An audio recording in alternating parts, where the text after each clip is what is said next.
Hello, this is Morty. I'm here with my partner Ant, and this is Seriously Black.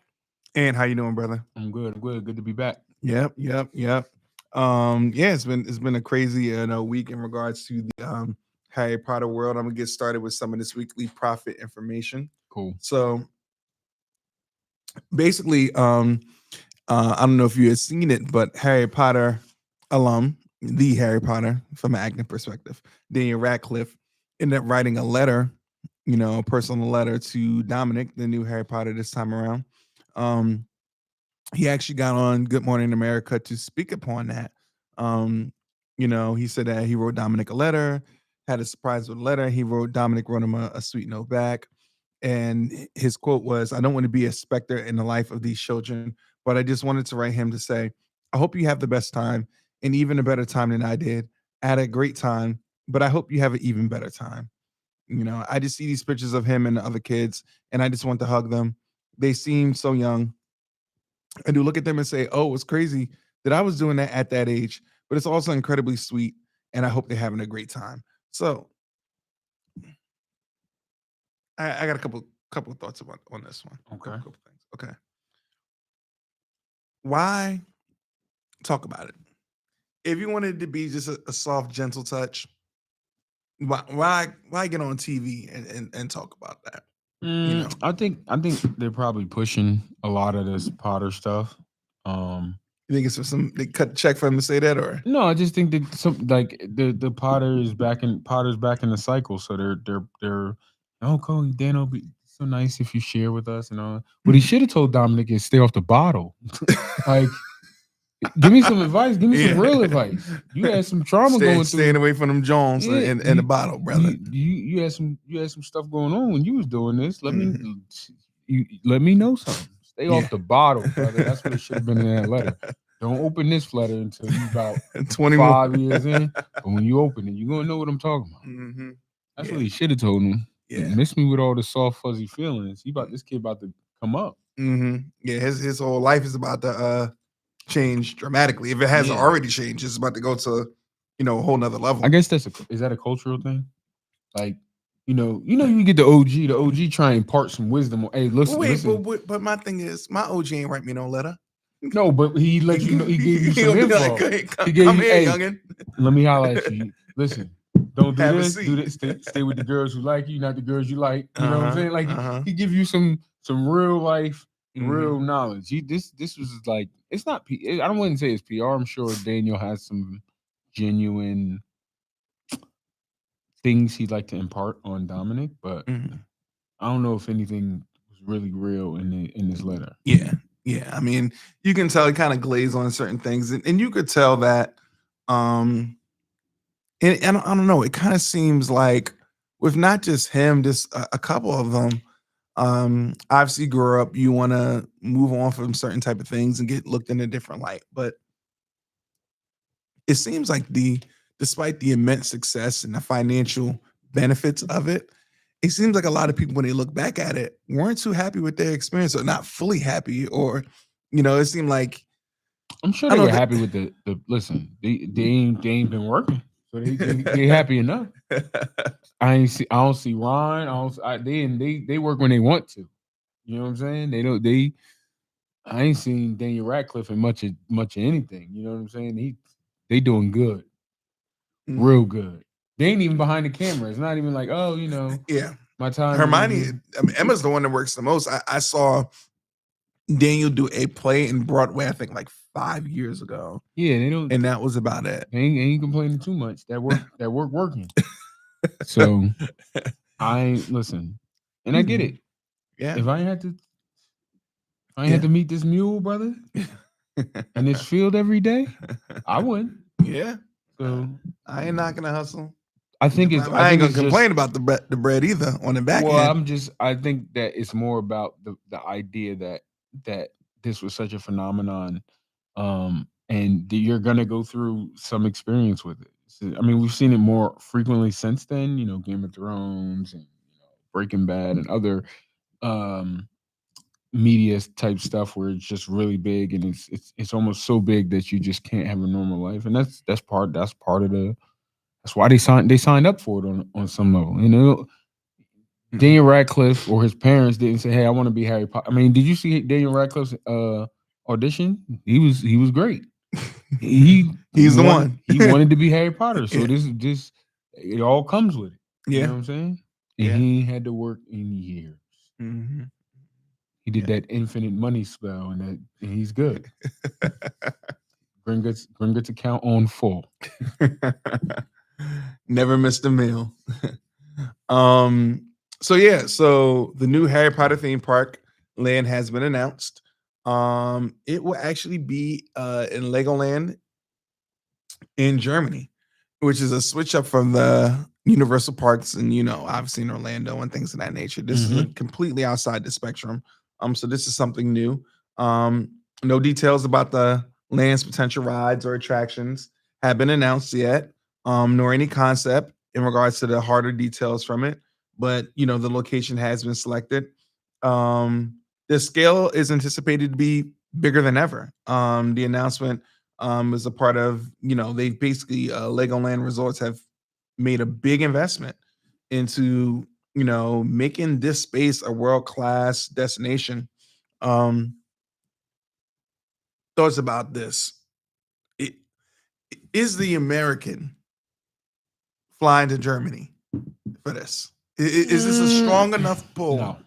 I mean, will some Americans fly to Germany? Yes, but is like the average American? No. We got problems over. It's a recession.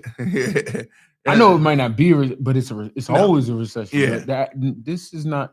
Ain't nobody got no 10 bands to be thrown away like that. I mean, it's like Disney World. Like Disney, growing up, Disney World and Disneyland. That's like we're going to Disney World. Like that was a big theme. Like with the Super Bowl. Like, what are you doing after you win the Super Bowl? "Oh, I'm going to Disney World. Like, if you ain't look, Disney World is for privileged children. Mm-hmm. Like that, the average American is struggling. So no, they're not catching no international flight just to go see Harry Potter. If they might just so happen to be over there on the way and they in the area, if I'm in the area doing something, all right, cool. Mm-hmm. But the average American, no. Will there be Americans who do go? Yes, but those are going to be the privileged Americans. Mm-hmm. Mm-hmm. It's Harry Potter parks in the United States people don't go to. Mm-hmm. Yeah. Yeah. Because it's rough out here. You're not about to hit me over the head for 114 for a wand. It's not going to happen. Like we said it before. You go in there with the Potters account, you're going to leave with the Dursleys account. I mean, with the Weasleys account. They're going to try and clean you out. Uh-huh. They're trying to hit you for everything. Them Butterbeers is gone. Butterbeers, wands, fire whiskey, cakes, all of that. They coming for your neck. Mm-hmm. You want this wand? 140. What? You go there with a family of five, you $1,000 in on some stick. No, it's not happening. All right. So we're gonna get to the fact or cap. My favorite segment. Okay. I know Ant can't stand the No, I like fact or cap. fact or cap. All right, today I don't know. I think I have some decent ones today. Not as good as the showing as I had last time. I think last time I had a really, really good showing. Okay. So all right. So let's see. Fact or cap? Snape resented Neville for not being chosen by Voldemort. So here's some thoughts about this. The prophecy said the one with the power to defeat Voldemort was born from the parents who defied him 3 times at the end of the 7th month. 2 boys fit the description, and it was between Neville and Harry. Eventually, Voldemort marked Harry as the one. But it could have been Neville. Now we also know that Snape is not particularly, a fan of really anyone just in general, the majority of people, even Draco, he could tolerate him, but not the super duper fan.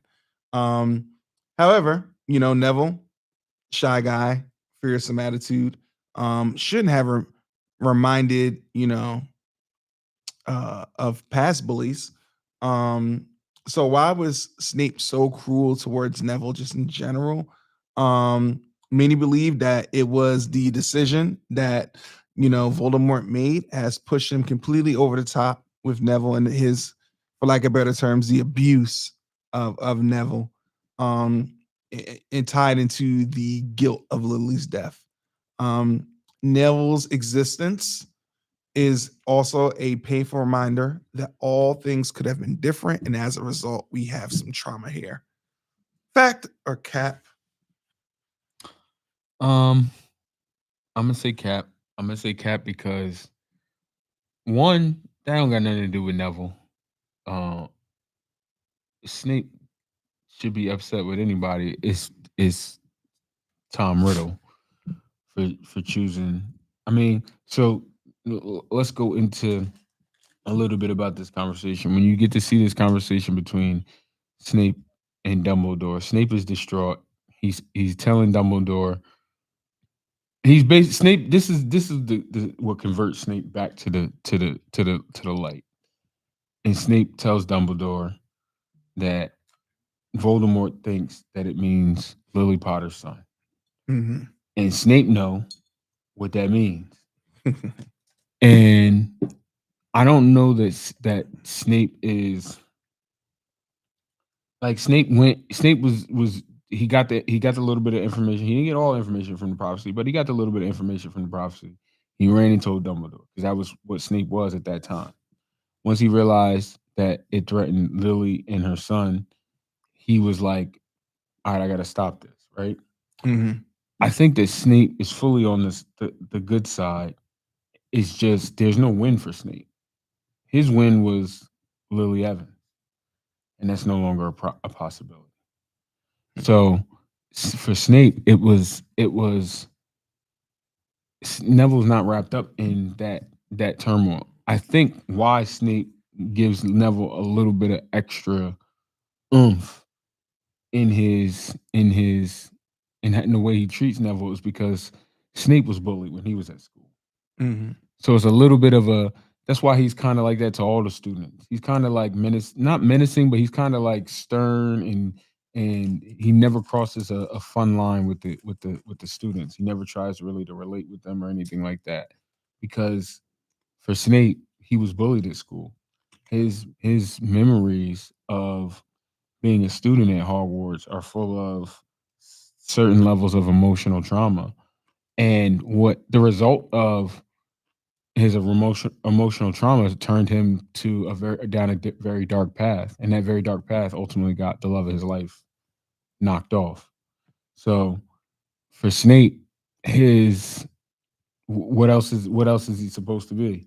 He treats Neville with a little bit of, and I don't know that he's any more mean to Neville than he is to any one particular student. Mm-hmm. It has a bigger effect on Neville, and I'm sure on some subconscious level, Nate Snape,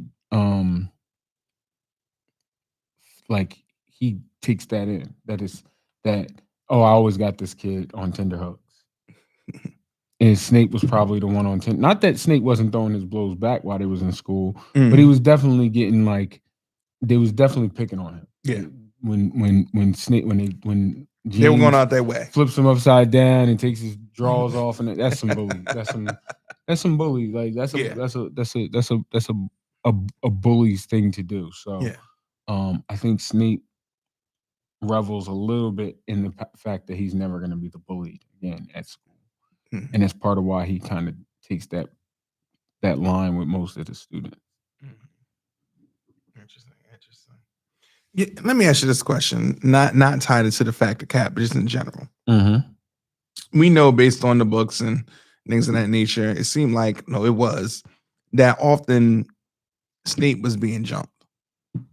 Well, in the scenes that we get, it is It wasn't a fair fight. So, do you think yeah, any of them but could have took him in a fair fight? well, the thing is, I do think Sirius and James are talented wizards. Even Lupin they're talented wizards. I think it is a fair fight. Um, by no means do I think that Snape is some type of punk or he's not able to handle himself. I just think that I mean, Snape definitely. I mean, definitely towards the later years and at Hogwarts, he's definitely a darker kid. Mm-hmm. And I get why James and Sirius are like, we don't really like him. Like when we see him, it's up in smoke. And Lupin does tell Harry that, Snape got his off too. Mhm. We just don't get to see it depicted or described in the books, or really or in the movies. But they do say that Snape was, he won his battles as well. I, I I think that it was more that Snape's friends. Snape don't really have any friends. He got them other. They in the gang. Mhm. You know what I'm saying? And it's really more about them. Like it's gonna get real dark if what it ultimately becomes, where Snape joins the Death Eater gang, and it becomes a matter of life and death. Mhm. But I don't. It doesn't get there while they're in school. So I don't think that, like, I do think that in what we saw, where they were ganging up on Snape. But at the same time, I don't think that Snape was I don't think he was an innocent victim. I think he was just a target of some talented young wizards.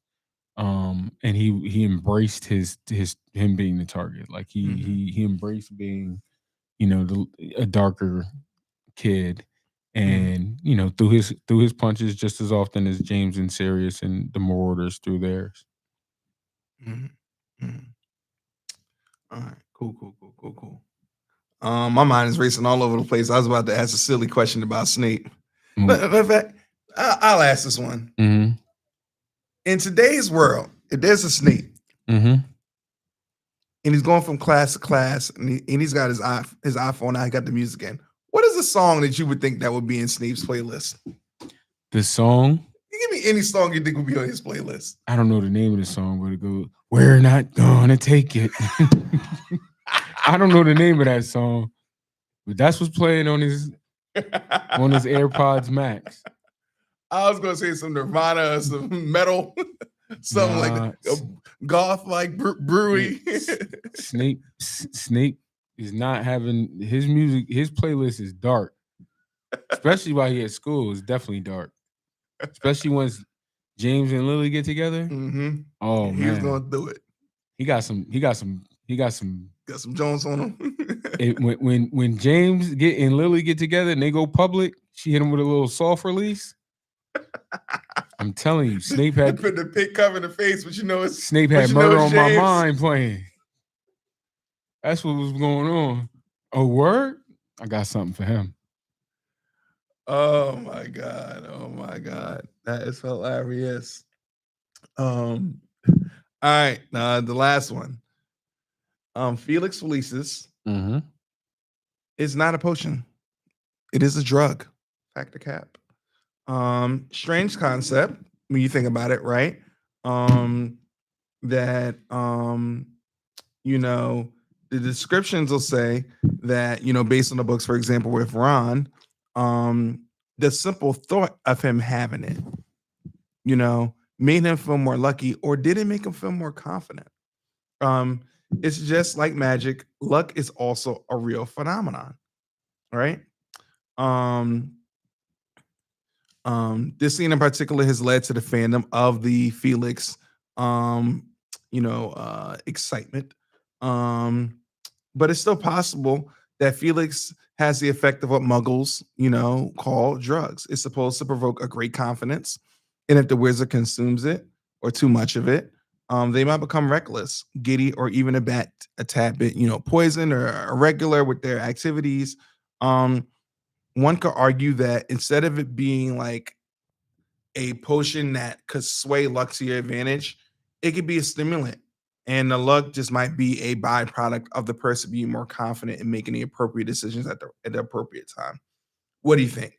Felix, drug, potion, stimulant, real thing. What do you think?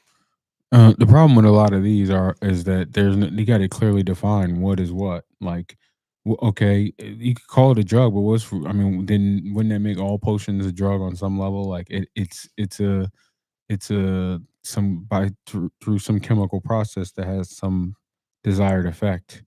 Mhm, Um, it depends on how you want to define drug and how you want to define potion. But I would say that, well, all potions are a drug on some level, and they're mhm, meant to be.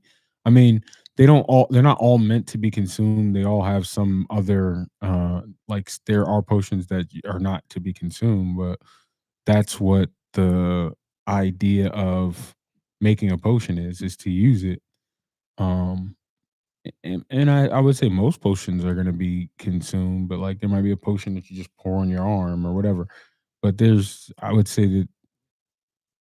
say it's fact only because what else is a potion? Like, what else would you call it if other than a drug? Like, muggles would call it a drug, but the idea of drug doesn't really exist in the magical world in that way Mhm, because mhm. there's so many, like, as muggles, it's like, okay, I mean, in modern medicine, you gotta be careful with them side effects because it's like, all right, you could take this for your sneeze, but it might give you like anal leakage. It's like what? Like the side effect is as worse as as than what I'm trying to cure. as Cat Williams said, Mm, you take 8 or 9 Tylenols, that'll be your last headache. yeah, you got to be careful with it with because it's big money in pharmaceuticals. So it's all about a doctor would say that whatever prescription or medication is prescribed, that the benefits of the taking your medication outweigh the side effects. So, um, but I don't know that that concept exists in the magical world. I mean, I guess it does. They're kind Mhm, of saying that about Felix Felicis that mhm, yo, you gonna get lucky, but you can't keep taking. You're gonna get extra wild crazy if mhm, you take it too much. You know what I'm mhm, saying? mhm. Um, and that's cool. That they tell them that, but I'm sure there's other potions where they like, you got to use it a very specific way. I think in the sixth book, Half Blood Prince, we learn a lot about potion making and the art behind the science of making potions and how Mhm. little modifications make a big difference. And I'm Yeah. sure that there are things within. I mean, Snape says like the draft of living death. Mhm. If my hand gets too heavy, you'll never wake up. You know what I'm saying? So I'm Mhm. sure there are special instructions with each potion that's made. Yeah. Um, Polyjuice potion is made for human transformations only. That's why Hermione turned into a cat because she gets the cat hair. So I'm Mhm. sure there are other things, other like as we would call it, small print on the bottle for potions. Um, but I think all potions are a drug on some level, Mhm. particularly with like they cook them up. They in the culture cooking up the potions like the same things. They're synthetically created drugs. Mhm. Alright, alright, cool. Alright, so we're getting into chapter 9, Mm-hmm. The Midnight Duel. Mm-hmm. Alright, as I like to title it, congratulations, you played yourself. So we're gonna get right into it. So I love the start of the chapter. Um, Harry never thought he would meet a boy he hated more than Dudley, but before that, but that is before he met Malfoy. So let me Mm-hmm. let me ask you a question. Right, you got to really think about this. It is incredible. Statement first that Draco has closed that much ground on the level of hatred he has. He's Dudley's had a lifetime of hatred built up Yeah. on him. Draco has covered that ground in about a month. Well, I think that it's more meant to illustrate that everything's not so happy go lucky as Harry is in the Mm. magical world.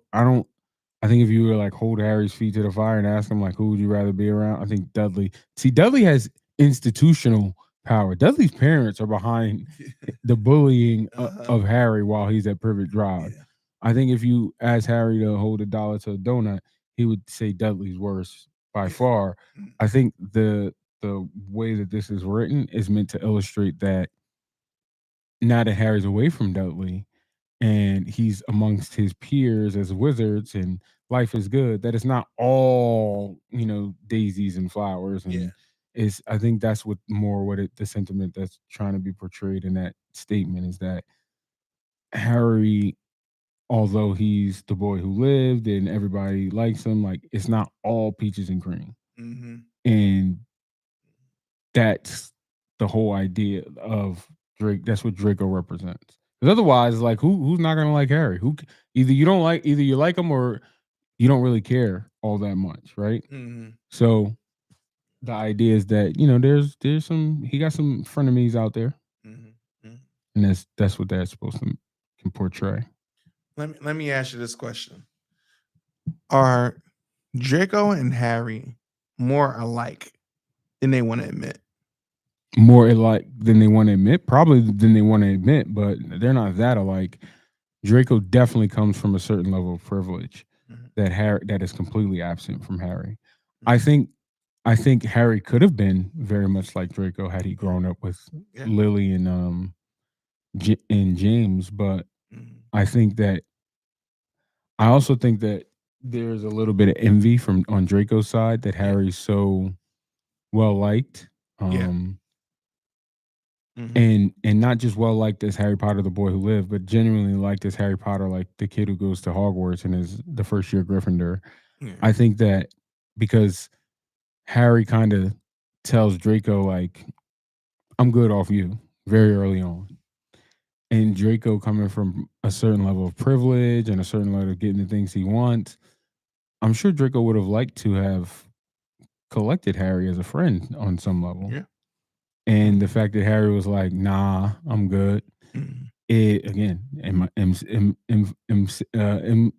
MI6, you know, that play, it's Thwarted the plan. exactly. And so Draco's like it's like if a girl rejects you, you never really you can't be cool with her after. It's like, Mhm. nah, you Yeah. something about you is whack. Yeah. And that's kind of the position that Draco's taken, and it's like grown over it grows over time. It's like, all right, well, we not cool, so it's Yeah. smoke all the time. Yeah, yeah. So, it starts with the announcement that they will be learning how to fly. They're having lessons this week. Harry was definitely not pleased initially to it. Hermione was actually of the trio, it seemed the most excited to learn how to fly. She tried to learn it via it seemed like through a book. But some things in life, you can't memorize and learn by heart. Some things you have to experience, and this is one of them. A quick question: Despite the greatness of Hermione, it feels like this is definitely the first breadcrumb of potential weakness or flaw on hers. Um, I could be wrong, but I think in a lot of cases at this point, it took her a while to even get to that point. But um, she is smart. She's book smart, but she doesn't seem very street smart. She doesn't. She's very rigid in regards to her thought process on things. It seems like. Um, and her inability, in my opinion, down the line to envision something not verified in a book. For example, maybe like the Deathly House or something like that. What caused an issue for her? You know, in different ways. What are your thoughts on that? Is Hermione too rigid in regards to her mind, in regards to thinking outside the box? Um, there's a scene that talks about this.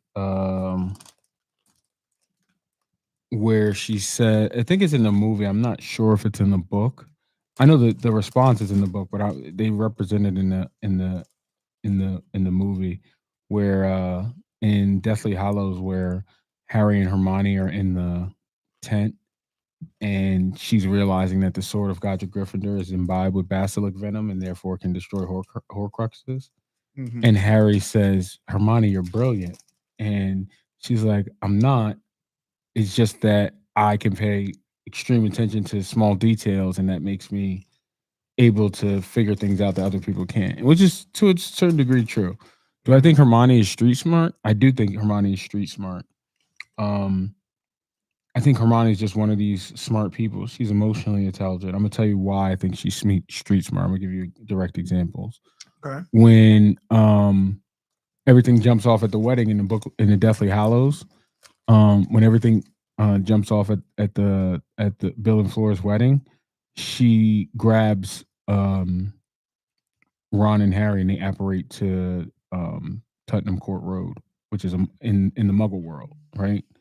Okay. It's very street smart of her.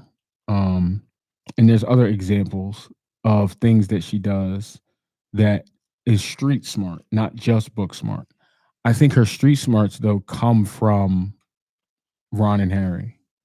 I think the street smarts rub off on her in the actual practicality of doing things that uses her book smarts to then apply into some practical uh hey, this is a good way to use this. She There's just a ton of examples when she jinxes the Defense Against the Dark, the Dumbledore's army paper to put sneak on Marietta's face.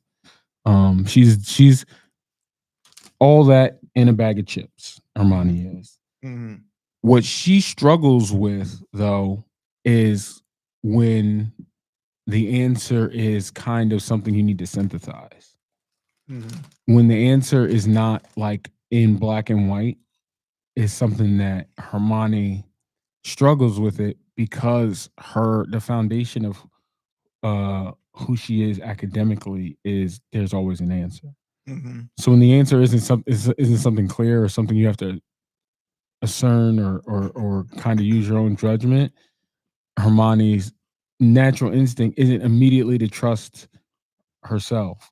It's really to rely on some other source. And I think over time she learns to trust herself more. Um, that's why she's able to like Tottenham Court Road and do certain other things. Even when they get the locket in the Ministry of Magic, she took the time to think like, oh, I need to duplicate this, otherwise they're gonna realize it's missing. Mm-hmm. Um, so there's a lot of evidence that Hermione is just as street smart as she is book smart. I think the things that she struggles with are things that other people would struggle with too. Where there's no clear answer for, um, when there's no clear answer, it shakes her world because she's always the one who's going to go find the answer, Mm-hmm. right? Even when they first discover Horcruxes, Hermione goes to the library and she's like, "There's no books on Horcruxes. I don't Mm-hmm. really know what to do Yeah. because I don't know there's what to no start books from. Yeah. on Horcruxes. So Mm-hmm. what am I supposed to do? Like, there's no answers. Now she ultimately has the street smarts to summon them out of Dumbledore's office. Like, that's incredibly street smart. She was like, if Dumbledore didn't want me to have him, I'm sure he would have made it harder to get. That's street Mm-hmm. smart. Mm-hmm. So her thing that she struggles with is mostly that when there isn't a clear, defined answer, like finding out what that answer is not something she's like naturally intuitive to just trust her. So she eventually does. She eventually gets to that point, but that's what we see and that's what we recognize. Like with the flying, it's like there ain't no answer for flying. You either got it or you don't. Yeah. You either gonna jump on this broom and you're gonna be with it or you're not. And that is the part that you're recognizing. Like she's like, oh, I can read all of this, but at the end of the day, you gotta get out there and perform. Yeah. Mm-hmm. And those are things that she struggles with. Yeah. Yeah. Yeah. For sure. For sure. Um. So they walk into the field. They see the brooms on the ground. Fred and George is mentioned. They often complain about the quality of the school brooms. This will not be something that Harry is obviously going to have to deal with because down the line we'll see he gets his. Yeah, but Harry don't know nothing yet. Yeah, he ain't got to worry about that. But it's good to mention it. So let me ask you this one. And this is outside of Harry a little bit. Mm-hmm. So obviously we know that Harry, a lot of his problems early on in life was due to obviously his parents passing away, Mm-hmm. but lack of resources. He was poor. Who, Harry? I mean, not Harry Potter, not the magical Harry Potter. I'm talking about the Harry Potter lived on Privet Drive. Oh, He didn't have a lot of resources, Yeah. but that was the Dursleys have Yeah, resources. they got it, but just because your daddy got it, don't mean you got it. Vernon moving them drills, bro. I'm telling you. They got. I'm they living telling good. you, Vernon is moving Dudley them all right. drills. Dudley got 2 bedrooms, one full of toys. Dudley good. But go ahead, finish. Let Yeah. me see where you're going with it. But let me ask you this much, and I was actually just talking to somebody about this the other day. Are the negative connotations to money a bit overdone? Is money the root of all evil? To quote the famous Rick Ross, particularly in this country, being dead broke is the root of all evil. If you know what the rest of the lyric is. Being dead broke is the root of all evil. Yeah. Yeah. Facts on. Is money the root? No, having money is not the root of evil. Mhm. Not having money is the root of all Yeah. evil. Mhm. A lack of resources and a lack of resources anywhere. I mean, there's a famous. I'm not gonna go too deep into the culture, but there's a famous Frederick Douglass quote. He talks about people need to learn, man. Yeah, I'm paraphrasing. People need to learn where there's lack of resources and there's an oppressive idea of a lack of resources that you can't somehow by your own means get out of that lack of resources. Neither property or persons will be safe. Mhm. That's the reality. That's human nature. Yeah. Whether you lack resources, you're gonna go out and get it how you live. Yeah. That's Out the mud. and I could do magic, bruh. Forget about it. I mean, I'm definitely if I was a wizard, I'm definitely gonna be a wealthy wizard. One way Oh or the no. other. I'm leaving with something. I'm from around the way. I'm leaving with something. Yep, yep, yep. So Madam Hooch starts the lesson, and basically we tell them to make the brooms, rise. Obviously Harry, says up, and the broom just instantly springs into action. Um, you know, uh, why do you think the broom reacted so sharply with him? We talk about his lineage, but is belief a driving force? What do you think? Well, Harry has had experiences with the broom beforehand.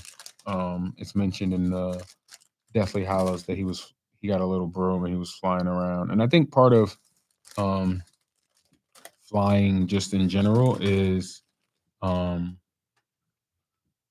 related to having done it before. Mhm. Like you're not that every wizard can fly well, but I think that I mean, it's in his blood. First of all, is Mhm. nepotism is big in athletics. Um, and I think that not nepotism, but like Harry's dad was good at flying, so it's a little bit. It's like not surprising. We don't really know why exactly that is, but it's not surprising that Harry would also be good at flying. Mhm. Um, and also that he's had an experience when he was really young flying a broom. So I think that it's not. I think it just becomes from the experience of having familiarity with flying. Why it takes so well to Harry early on. Mhm. Neville lands himself in another sticky spot, ends up doing something goofy, breaks his wrist. Who would have known that one broken wrist, one flick of the wrist, would change the course of history? So the Harry Potter and Malfoy beef goes airborne. Mm-hmm. That's number one. The first of many, by the way. And this is when, Harry, if he wasn't already conceived as respected as LeBron James, this just takes his rock star status Oh yeah, to a whole. If it wasn't already there, here the, it just goes. the chosen one.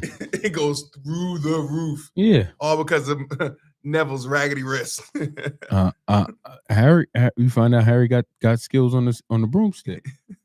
It changed So everything. so much so that McGonagall like, boy, this is why I said Jennifer Lewis. Jennifer Lewis, come on down here. Come on down here. Come with Yeah, me. you. When you read the chapter, it's like McGonagall just takes off. She walks. Mhm. She's walking. She don't say nothing to Harry. She just get the walking.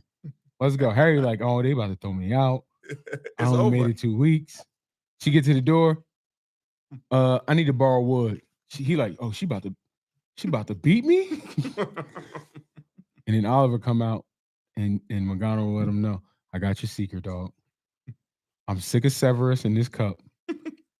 Get to work. Couldn't look at him straight in the eye for a month. Get to work. That's how much you got fried. You find out McGonagall was about that action on the when it come to Quidditch. And then let me ask you this question. I mean, she said, I found you a seeker. The boy is a natural, and I've never seen anything like it. Now, you witnessing this. She runs out. I mean, just think about it. Full out sprint to get down to Harry. Gets him the wood. I have my questions. Is McGonagall on the books? Does she have her FanDuel account that's in the negative? Does she place a big bet on Gryffindor right before this news drop? Like, nah, McGonagall ain't got much else going on but Hogwarts, so she all about Hogwarts. She Hogwarts through and through. So, you know, she gotta have something to pass that time when she hanging around the castle. And she what it really is McGonagall want them bragging rights.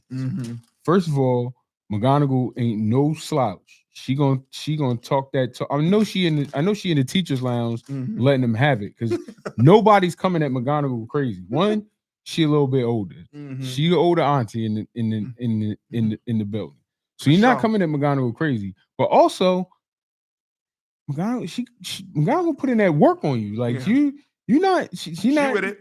Yeah, Ain't nothing sweet. Yeah, you're not about to just disrespect. What? Minerva ain't playing.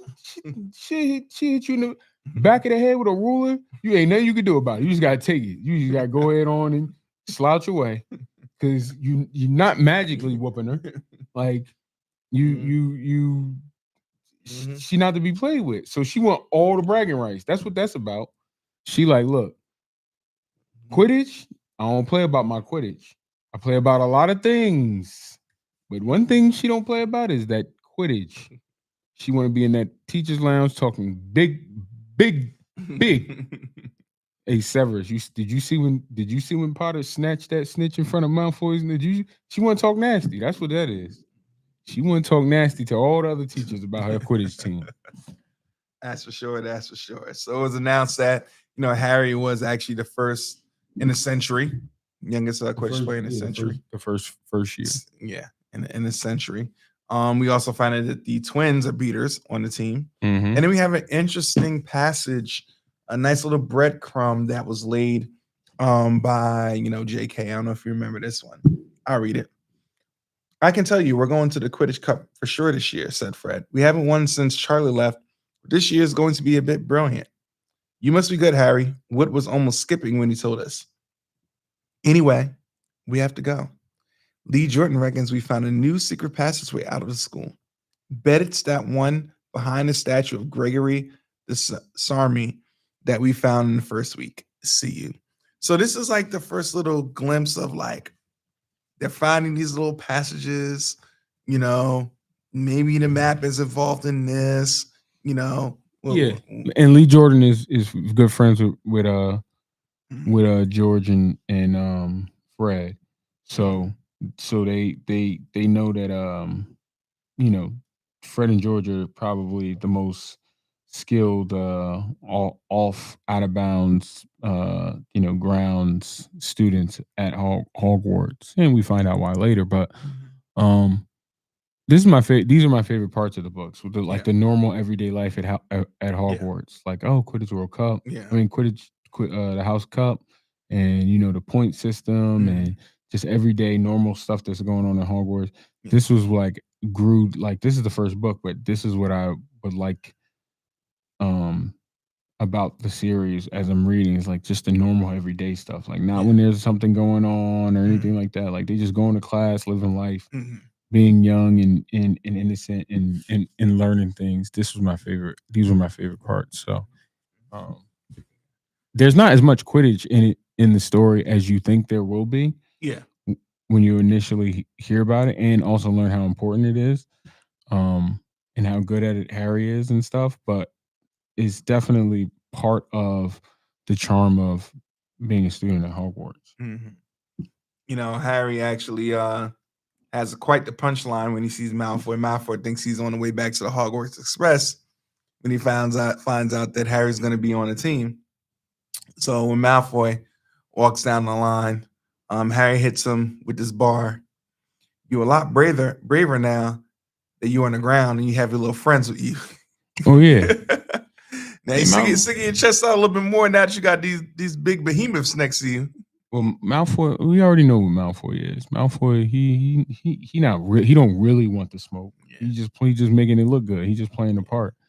And this is Harry's first like win. Something he did that no one like. It wasn't something that he did when he was a baby. It wasn't something that he did, without knowing or anything like that. Like he caught that remember all Yeah. and was rewarded by being on the house team. So Harry's feeling himself a little like, oh wait, maybe I am the chosen one. Maybe I am the boy who lived. Maybe I am all Yeah. of these things that people associate with me Mhm. about me. And I think Harry takes pride in the fact that he can fly and he's a good flyer. Mhm. After this point, Draco, in his little feelings, challenges him to a wizarding duel, for which Ron accepts for Harry. Potter has no idea what it is. Yeah. Not a clue Mm-hmm. what this duel stuff is. Um, Hermione steps into the conversation and tells them, obviously, look, y'all about to be stepping outside of bounds. It's gonna be late at night. Y'all ain't about to lose these points I done got from reading a book backwards or something like Yeah. that. Yeah. I'm not about to not mess up these points. Like Hermione isn't having it at all. But the boys decide to see it through. Um, they got close to sneaking out. When Hermione does something for the first time that she does numerous times throughout the books, she catches them in the act, and then she threatens to snitch. Mm-hmm. And one thing Hermione gonna do, Hermione a snitch. I mean, she actually isn't as much of a snitch as she like this. They don't know this now, but Hermione be cold capping. Yeah, Oh, I'm gonna tell your mother. I'm gonna tell your brother. Uh-huh. She don't really. It's like one time she told him with the firebolt. She told McGonagall, and it was hot, and they didn't talk to her for a minute. But really, Hermione don't be snitching. Hermione just what it is with Hermione is, I think she like it's. I'm sure it's other people's nose. She could other people's business. She could have been sticking her nose in. I think she got a little, not all the way like overtly, but I think she got a little thing for Harry and Ron. Like both of them. Like she senses a little vibe from them that she enjoys. Ron and Harry, they sick of it. They in the movie is a great scene where Rupert Grint does an amazing face. It's Leviosa, not Leviosa. She's a nightmare. Honestly, they are sick of her, and it's really because I mean they kids. Yeah. They don't know no better. Mhm. But if they were smart, they should have been looking like she know it me. Shorty know We ain't got to all crack- the answers to the question. I never Hermione, crack a come book. Baby girl, sit like- right next to me. I'm about to be straight A's in this mug. She You know already know. every answer to every Yeah. question. I'm gravitating towards She that. and the crew. Yeah. Hey, what's help me with this? And they get to it eventually. They get to the point where it's like Hermione done with all her work and they sitting around sweating and they like, come on now, help us. Like you a stripper see, in church. yeah, you see us over here by this fire trying to write these essay. Help. Come on, Encyclopedia Yeah, Brown. exactly. So they but I think Hermione is gravitates towards them, and that's why she always in the mix. And she really just trying to figure out how to get down with the crew. Mhm. And this is all she know. Yeah. You know what I'm saying? Yeah. She know how, she wanted because her heart is in the right place. Like, come Yeah. on now, y'all going out here, y'all about to mess this thing up. Mhm. I done won all these points for us. Now you go and chase behind this raggedy mug Malfoy, which really she should have been like, don't nobody set up plan no fight if they really want to fight. It's like, on site. It's on site.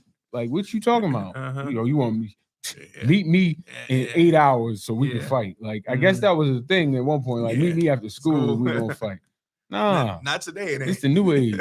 We got beef. It's on site, dog. Mm-hmm. That's for sure. That's for sure. So she ends up going with the duo. They end up getting locked out. Fat lady's away. Doing her numbers. Yeah, sliding somewhere. I don't know what the fat lady doing out of that portrait. What you doing at night, fat lady? Something strange for a little piece of change. But Neville's laid on the ground also as well. So now it's four of them. They end up going down to the place that was the destination for the fight, in which they find out Malfoy has played him. Also, then you see Norris and Filch and them sneak around the corner because of Peeves, which is absolutely hilarious. I love the fact that he basically begs, he makes Filch Peeves makes him beg to say please to get information, and then he Peeves. jerks him Yep. around anyway. Anyway, Yep. you could have cracked the egg and it'll scramble on Filch's head after that one, boy. I'll tell you that much. And then they end up running into the room in which they find that big behemoth of an animal, Yeah. Fluffy. in complete panic. I think in the book they said they'd rather have faced Filch than deal with that thing. Like they found a pit bull in the hole. Who? Who? You can have them points. Who pit bull is this? Hey, somebody ain't got no choke chain for this one. He's chilling, sleeping. Yeah, they said they can have them But points. I do want to draw a note to this. Okay. It's the MI6 plan. Really? And no, I'm not saying that it is. I'm saying we know we got the MI6 plan. Okay. Dumbledore definitely lets Harry try his feats and learn about things. Because for this to be a dangerous animal in a forbidden corridor, Alohomora should not have unlocked this door. Like, how is a 2-week in witch so like they can get in this door? It's definitely intentional. Like, I don't know if it's like I don't really see the pathway with how Dumbledore could have affected Harry learning about this door and ultimately getting through it with Alohomora, not by his means, but Hermione's means. This might be one of those little they got a little lucky. But there's no way that the door behind which a 3-headed menacing dog, the door that's guarding that dog is unlocked with Alohomora, unless it's intentional. It's even like Fred and George say this about the age line that Dumbledore draws around the goblet of fire, and they're like, "Oh, we're just gonna take an aging potion." And Hermione's like, "Dumbledore's not gonna be beat by no aging potion," and they're like, "That's the brilliance of it. It's because Dumbledore's so brilliant, he wouldn't think that something is like he would think that nobody would try an aging potion because it's me." So we're gonna try the agent potion hoping he forgot, and he didn't forget. So the idea that he would just have this door like Alohomora just works and you can get in and be in there with fun. That's not by mistake. Yeah, that's not by mistake. So they end up in a full-out sprint, obviously outside the place. Get back to the common area, and they're just recapping all that type of stuff, which Hermione brings up that they weren't fully observant of all the things that were happening. And they weren't aware of the door that the dog was staying over. And this is kind of like when the wheels start to turn. What's going on? What is that dog, protecting at this point? And I love this line. This is one of Hermione's best lines in the first book. I know you've heard this one a million times. I hope you're pleased with yourselves. We could have all been killed or worse, expelled. Now, if you don't mind, I'm going to bed. Yeah. Hermione she's just trying to get in where she fit in. Yeah. That's all. Yeah. I ain't mad at her. She's trying to get in where she fit in. Yeah. We find out Hermione's a real one later, but that's all. All right. So to wrap it up, who do you think won this chapter? Who won this chapter? McGonagall. She got her seeker. McGonagall won. She like, we going for this thing. She the GM. She like, surprise draft. We got Tom Brady in the 7th round. We moved up for Kobe. We traded Vlade Divac for Kobe Bryant. That's what McGonagall is. She definitely won this chapter. She got her seeker.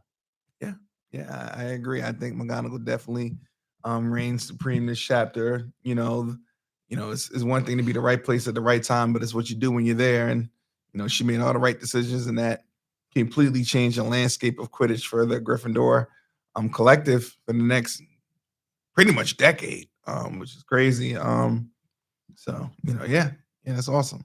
Yep. But, all right, guys, we're gonna head out of here. Like, subscribe, share. Yep. Check us out. Do it all. We'll see y'all next time. All right. Have a good one.